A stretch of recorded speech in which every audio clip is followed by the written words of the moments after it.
अस्मत्गुरुसमारम्भां यतिशेखरमध्यमां लक्ष्मीवल्लभपर्यन्तां वन्दे गुरुपरम्पराम् ஆழ்வார்கள் வாழி அருளிச் செயல் வாழி தாழ்வாதுமில் குறவர்தாம் வாழி ஏழ்வாறுமைய அவர்கள் உரைத்தவைகள்தாம் வாழி செய்யமறை தன்னுடனே சேர்ந்து அகலகில்லே நிறையுமென் அலர்மேல் மங்கை உரை மார்பா நிகரில் புகழாய் உலகம் உன்னுடையாய் என்னையாழ்வானே நிகரிலமரர் முனிக்கணங்கள் விரும்பும் திருவேங்கடத்தானே புகழொன்னில்லாவடியேன் உன் அடிக்கீழ் அமர்ந்து புகுந்தேனே அகில புவன ஜன்மஸ்தேம பங்காதிலீலே வினத விவிதபூத முராதரக்ஷைகதீக்ஷே ஸ்ருதிசரசி விதீப்தே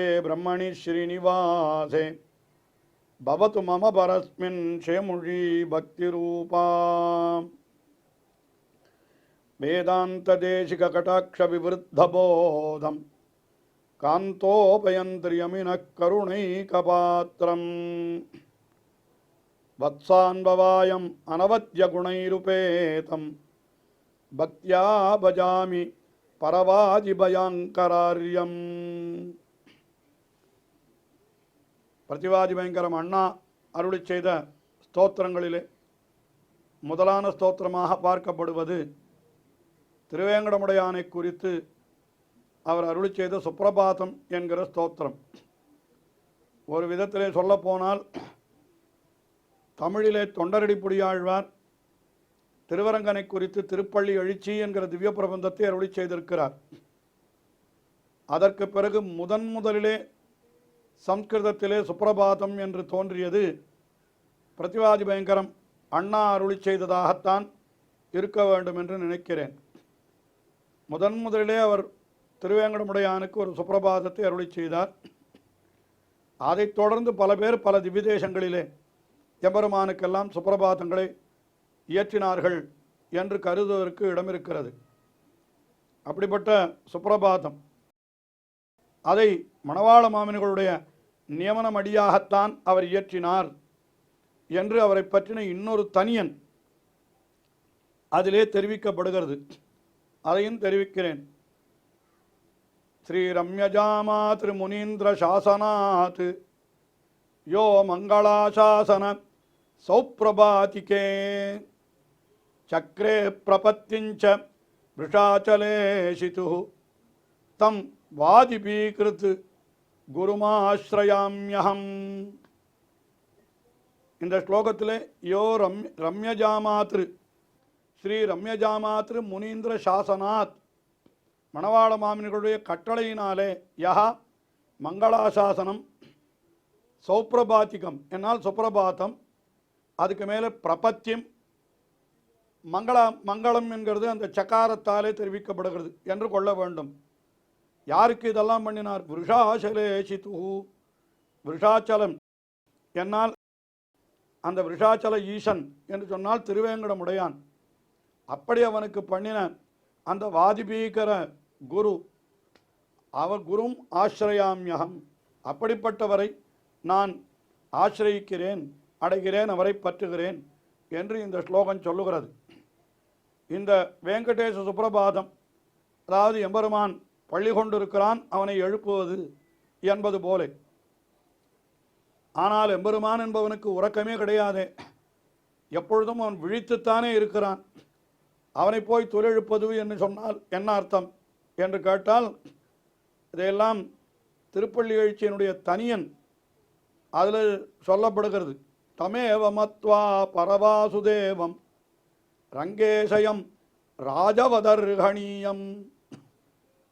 இப்போ நாமெல்லாம் பள்ளி கொண்டு இருக்கிறோம், உறங்குகிறோம் என்னால் நம்மை எழுப்புவதற்கு இன்னொருத்தர் வருவதில்லை, நாமே எழுந்து விடுகிறோம். ஆனால் அரசர்களுக்கு அப்படி அல்ல. அரசர்கள் உறங்கி கிடந்தார்களானால் அவர்களை பள்ளி எழுப்புவதற்கு என்றே சில துதி பாடகர்கள் இருப்பார்களாம். விடியற் காலையில் வந்து அவர்களை ஏதோ சில பாடல்களை பாடி எழுப்புவார்களாம். இது சாதாரணமாக ராஜாக்களுக்கெல்லாம் நடக்கக்கூடிய நிகழ்ச்சியாக பண்டைய நாளிலே பார்க்கப்பட்டது. உலகத்துக்கெல்லாம் ராஜா இல்லையா, லோகராஜா இல்லையா பகவான், ராஜாதிராஜ சர்வேஷாம் என்று சொல்லப்பட்டவன் அல்லவா பகவான். ஆகையினாலே அந்த ராஜவதர்ஹணீயம் என்று எப்படி ராஜாக்களை துயிலெழுப்புகிறார்களோ அதுபோல பகவானையும் துயிலெழுப்புவதாக சில ஸ்தோத்திரங்கள் அவனை பற்றிய பெருமைகளை சொல்லி அவனை எழுப்புவது என்பது அது அடியவர்கள் பண்ணக்கூடிய காரியமாக அப்படி சொல்லப்பட்டிருக்கிறபடியினாலே அவனை துயிலெழுப்புவதற்காக ஸ்தோத்திரங்களை செய்கிறார்கள் ஆச்சாரியர்கள். அதிலே திருவேங்கடமுடையானை துயிலெழுப்புகின்ற ஸ்தோத்திரத்தை அருளி செய்த பிரதிவாதி பயங்கரம் அண்ணா அவர் என்ன செய்தார், முதலிலே 2 ஸ்லோகங்கள், அந்த 2 ஸ்லோகங்களும் அது பிரதிவாதி பயங்கரம் அண்ணா அருளி செய்தது அல்ல. முதல் ஸ்லோகம் ஸ்ரீராமாயணத்திலே இருப்பது, 2வது ஸ்லோகம் புராணங்களிலே இருப்பது என்று பெரியோர்கள் காட்டியிருக்கிறார்கள். அதாவது விஸ்வாமித்திரர் ராமபிரானை தன்னுடைய யாகத்தை காக்க வேண்டும் என்பதற்காக அழைத்து சென்றார் அல்லவா. அப்பொழுது ஒரு நாள் இரவிலே இந்த கங்கை கரையிலே எல்லாரும் உறங்கினார்கள். மறுநாள் காலை பொழுது விடிந்தவுடனே அவர் அந்த விஸ்வாமித்திரர் ராமபிரானை துயிலெழுப்புகிறார். ராமா, பொழுது விடிந்து விட்டது, நீ எழுந்திருப்பாயாக என்று சொல்லி அவனை எழுப்புகிறார். அந்த ஸ்லோகத்தையே இந்த சுப்பிரபாத ஸ்தோத்திரத்தினுடைய முதல் ஸ்லோகமாக கொண்டார் பிரதிவாதி பயங்கரம் அண்ணா. கௌசல்யா சுப்ரஜாராம பூர்வா சந்தியா பிரவர்த்ததே உத்திஷ்ட நரசார்தூல கர்த்தவியம் தெய்வமான்னிகம். இதுதான் முதல் ஸ்லோகம். கௌசல்யா சுப்ரஜா ராம என்று சொல்லுகிறார். கௌசல்யினுடைய அழகிய பிள்ளையே ராமா எழுந்திரு என்று விஸ்வாமித்திரர் எழுப்புகிறார் அவனை. அது கௌசல்யா சுப்ரஜாஹா, கௌசல்யனுடைய அழகிய பிள்ளை, அவனை ராமன் எழுப்புகிறார். அழகா பெரியவாச்சான் பிள்ளை வியாக்கியானம் அருளி செய்கிற பொழுது ராமபிரான் சயனித்திருக்கிறான். அவனை போய் விஸ்வாமித்திரர் கண்டார். பார்த்த உடனே அவனுடைய அழகு, அதில் மெய்மறந்தார் விஸ்வாமித்திரர். அவன் ராமன் என்று சொல்லுவதற்கு முன்னாலே கௌசல்யை நினைத்தான். என்னன்னா, இப்படிப்பட்ட ஒரு அழகிய பிள்ளையை பெற்றவளும் ஒரு பாக்கியசாலி என்றோ என்று அவளை கொண்டாட தொடங்கி விட்டாராம். அதற்கு பெரியவாச்சான் பிள்ளை உதாரணமும் சொல்லுகிறார். வியாக்கியானத்தில் என்ன சொல்லுகிறார், உண்ணப்பூக்கு வாய மரப்பாறை போலே. அழகான ஒரு தின்பண்டம், தின்பண்டம் நல்ல இனிமையான தின்பண்டம் தான். அதை மிக அழகாக வடிவமைத்து ஒருத்தன் இலையிலே பரிமாறினால் உடனே அதை எடுத்து அப்படி கையிலே பார்க்கிறவன் என்ன சொல்லுகிறான், அழடா என்ன அழகாக இருக்கிறது, சுவையே இன்னும் பார்க்கல, ஆனால் என்ன அழகாக இருக்குது தின்பண்டம். இந்த தின்பண்டத்தை செய்தவனுடைய கைக்கு ஒரு வளையம் போட வேண்டும், அவனுடைய கைக்கு ஒரு முத்தமிட வேண்டும் என்று அந்த தின்பண்டத்தினுடைய அழகிலே மயங்கினவன் தின்பண்டத்தை செய்தவனை கொண்டாடுவது போல இங்கே ராமனுடைய அழகிலே மயங்கின விஸ்வாமித்திரர் இவனை பெற்ற அந்த கௌசல்யை கொண்டாடுகிறாராம். கௌசல்யா சுப்ரஜாஹா, கௌசல்யனுடைய பிள்ளையே ராம. ராமா பூர்வா சந்தியா பிரவர்த்ததே. பூர்வா சந்தியா என்னாலன்னா காலையினுடைய சந்தியை, அதாவது சூரியன் உதித்த காலம், அதுக்கு சந்தியா காலம் என்று பெயர். உதிக்க போகின்ற காலம் அது காலையாயிருந்தால் பூர்வா சந்தியா, மாலையாயிருந்தால் உத்தர சந்தியை, மறைகிற பொழுது இருக்கக்கூடிய சந்தியைக்கு அபர சந்தியை உத்தர சந்தியை என்று பெயர். பூர்வா சந்தியா பிரவர்த்ததே உத்திஷ்ட நரசார்தூல, மனிதர்களிலே புலி போன்றவனே.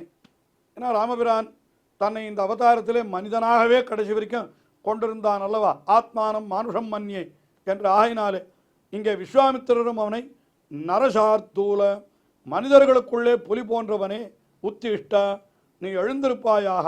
எதற்கு எழுந்திருக்க வேண்டும்? கர்த்தவியம் தெய்வம் ஆன்னிகம். தெய்வம் ஆன்னிகம், அதாவது ஆன்னிகம் என்னால் அன்றன்றைக்கு செய்ய வேண்டிய செயல்கள். சாதாரணமாக மனிதர்களாயிருந்தால் அவர்கள் எழுந்திருக்க வேண்டும், பல்லை தேய்க்க வேண்டும், நீராட வேண்டும், சந்தியாவந்தனம் செய்ய வேண்டும், இதெல்லாம் நமக்கு ஆன்னிகங்கள். ஆனால் சர்வேஸ்வரனான பகவானுக்கு என்ன ஆன்னிகம்? என்னால் அடியவர்களை காத்தல், அதுதான் அவனுக்கு செய்ய வேண்டிய ஆன்னிகம் என்றே நாம் சொல்லிவிடலாம். ஆயினாலே கர்த்தவியம் தெய்வமான்னிகம், செய்ய வேண்டிய உன்னுடைய கடமைகளை செய்வதற்காக ராமா நீ எழுந்திருப்பாயாக என்று சொன்ன அந்த ஒரு ஸ்லோகத்தையே இங்கே முதல் ஸ்லோகமாக வைத்தார். இது திருவேங்கடமுடையானை குறித்த ஸ்லோகத்திலே ராமனை சொன்னது எப்படி பொருந்தும் என்று நினைக்க வேண்டாம். இந்த திருவேங்கடமுடையான் தான் ராமனாக அவதரித்தான் என்றது அது பிரசித்தமான விஷயம். அது ஆயினாலே அது சொல்லாமலே கிடைக்கிறது. அடுத்ததாக இரண்டாவதாக ஒரு ஸ்லோகம் இந்த சுப்ரபாதத்திலே இடம்பெற்றிருக்கிறது. அதுவும் பிரதிவாதி பயங்கரம், அண்ணா அருளி செய்தது அல்ல. அது ஏதோ சில புராணங்களிலே இருக்க வேண்டும் என்று சொல்லுகிறார்கள். அது முதல் ஸ்லோகம் ராமனை பற்றி என்னால், இரண்டாவது ஸ்லோகம் கண்ணனை பற்றி என்று தெரிகிறது. உறங்குகின்ற கண்ணனை எழுப்புகிறார்கள். உத்திஷ்டோத்திஷ்ட கோவிந்த உத்திஷ்ட கருடத்வஜ உத்திஷ்ட கமலாகாந்த திரைலோக்கியம் மங்களம் குரு. உத்திஷ்ட உத்திஷ்ட, எழுந்திருக்க வேணும், எழுந்திருக்க வேணும். எழுந்திரு எழுந்திரு என்னால் அது ஒரு பிரார்த்தனை. எழுந்திருக்க வேணும், எழுந்திருக்க வேணும், பிரார்த்திக்கிறார்கள். உத்திஷ்ட கருடத்வஜ உத்திஷ்ட கோவிந்த, கோவிந்த என்னால் என்ன? பசுக்களை மேய்க்கவனே, மேய்ப்பவனே, பசு மேய்ப்பவனே, ஆயனே என்று கண்ணனைத்தானே சொல்ல முடியும். அது திருவேங்கடமுடையானுக்கு எப்படி பொருந்தும் என்னால், கண்ணனாய் வந்து அவதரித்தனும் திருவேங்கடமுடையான் தான். விசேஷித்து கோவிந்த நாமம் எங்கே பிரசித்தமாக வழங்குகிறது? திருமலையிலே சென்றால்தான் எல்லாரும் கோவிந்தா கோவிந்தா என்று கொண்டாடுகிறார்கள். ஆயினாலே திருவேங்கட மலையிலே எழுந்தருளியிருப்பவன் கோவிந்தன் தானே. ஆயினால உத்திஷ்ட உத்திஷ்ட கோவிந்த, எழுந்திரு எழுந்திரு கோவிந்தனே. உத்திஷ்ட கருடத்வஜ, கருடனை கொடியாக உடையவன் என்பது அவனுக்கு ஒரு அடையாளம். அதாவது ஒவ்வொருத்தருடைய கொடியிலேயும் ஒரு சித்திரம் இருக்கும். அதுக்கு அவனுக்கு பகவான் ஸ்ரீமன் நாராயணனுக்கு கொடியிலே என்ன அடையாளம் என்னால் அது கருடன் தான் அவனுக்கு கொடி. ஆடு புட்கொடி ஆதிமூர்த்தி என்று சொல்லப்பட்டபடி கருடத்வஜ.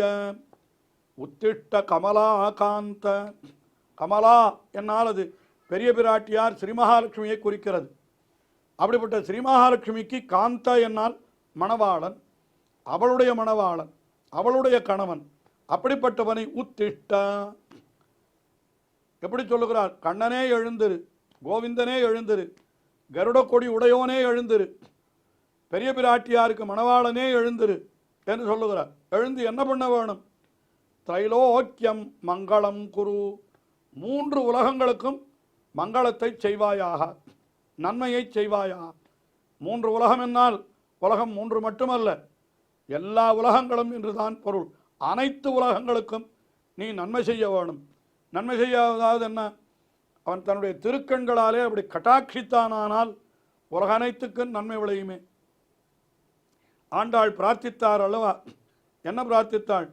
திங்களுமாதித்யனுமழுந்தார் போல் அங்கள் இரண்டும் கொண்டு எங்கள் மேல் நோக்குதியேல் எங்கள் மேல் சாபமிழிந்து என்று அந்த எம்பெருமான் சிறுக சிறுக தன்னுடைய திருக்கண்களை திறந்து நம்மை கட்டாட்சித்தானால் எத்தனையோ ஜென்மங்களிலே நாம் பண்ணியிருக்கிற பாபங்களெல்லாம் தொலைந்து நமக்கு நன்மைகள் விளையும் அல்லவா?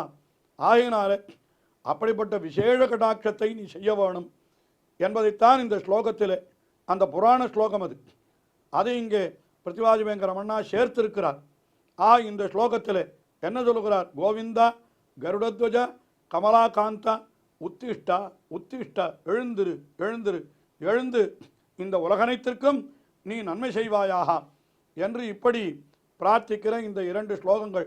முதல் ஸ்லோகம் ராமபிரானை குறித்து விஸ்வாமித்திரர் சொன்னது. இரண்டாவது ஸ்லோகம் கண்ணபிரானை குறித்து யாரோ சொன்னது. அது ஏதோ புராணத்தில் இருக்கக்கூடியது.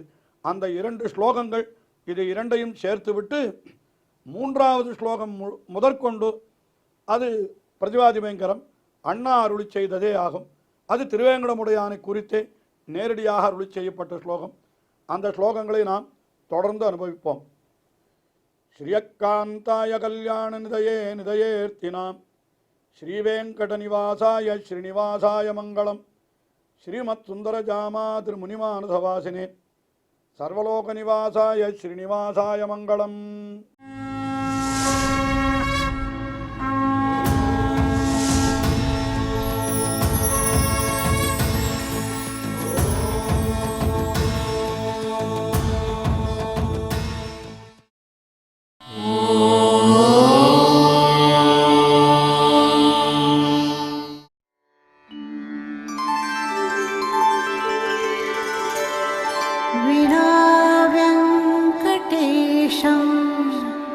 ननाथो ननाथः सदा वेङ्कटेशं स्मरामि स्मरामि। हरे वेङ्कटेश प्रसीद प्रसीद। प्रियं वेङ्कटेश प्रयच्छ प्रयच्छ।